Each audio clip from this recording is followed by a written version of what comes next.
There are secrets in this world that kings will kill to protect.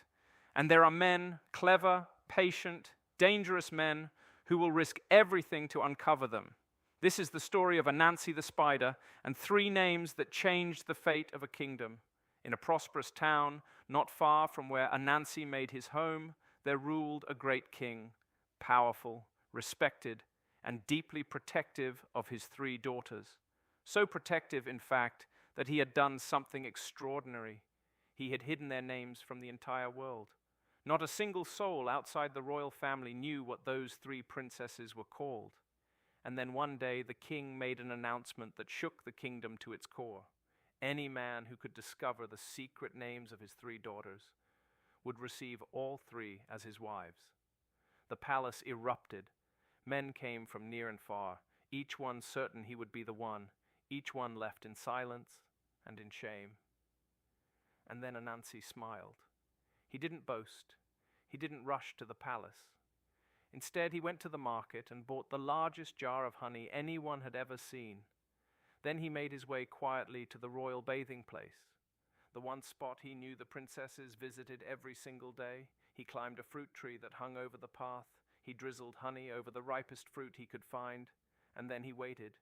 When the 3 princesses came walking down the path, laughing and carefree, Anansi dropped the first piece of honeyed fruit to the ground directly in front of them. One princess darted forward, picked it up, tasted it, and gasped with delight. "Sister!" she called out, speaking her sister's name. "You must try this!" The second princess rushed over. She called out to the third by name. Anansi, hidden in the leaves above, listened, smiled, and stored every syllable away. By the time the princesses had gone, he had all 3 names, every single one. But Anansi was too clever to walk into the palace alone. He went straight to his friend Lizard. He told him the 3 names and gave him one simple instruction. When the moment came, sound those names loud and clear.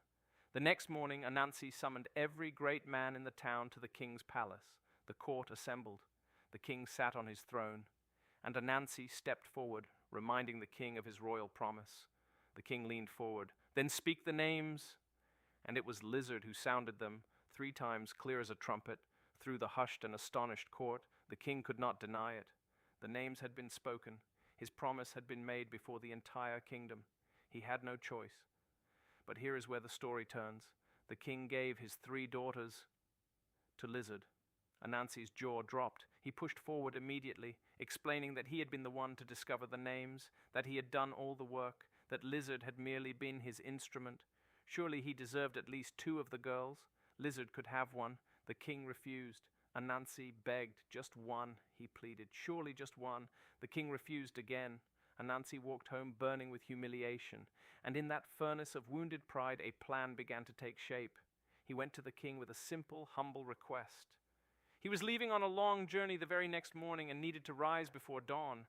Could the king command his royal cock, the one that crowed at daybreak, to crow early so Anansi would not miss his departure? The king, suspecting nothing, agreed. That night, under cover of darkness, Anansi crept to where the royal cock slept, seized it, and killed it. He carried the bird silently to Lizard's house, where everyone lay sleeping. He cooked the cock. He scattered its feathers under Lizard's bed. He placed the cooked meat on a dish beside Lizard's sleeping hand, and then, most cruel of all, he took boiling water and poured it into Lizard's throat while he slept, burning away his voice completely. When morning came, Anansi went to the king, furious and indignant. The cock had not crowed. He had nearly missed his journey. What had happened? The king sent his servants to find the cock. It was nowhere. He ordered them to search for the thief, and then Anansi leaned in, voice low and sorrowful. "My king, I hate to say this, but you know Lizard stole my wives from me. A man who does that once will do worse again." The soldiers went to Lizard's house.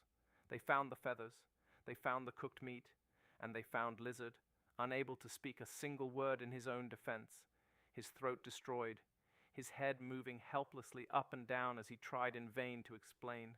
They dragged him before the king. They questioned him. He could only nod and shake in silence. The court took his silence for guilt. Lizard was judged a thief. His 3 wives were taken from him and given to Anansi. And from that terrible day forward, every lizard that has ever lived has carried the memory of that betrayal, moving their heads slowly, helplessly, backward and forward, as if still trying to find the words that were stolen from them, as if asking the same question over and over again for all eternity. How could anyone be so foolish as to trust Anansi?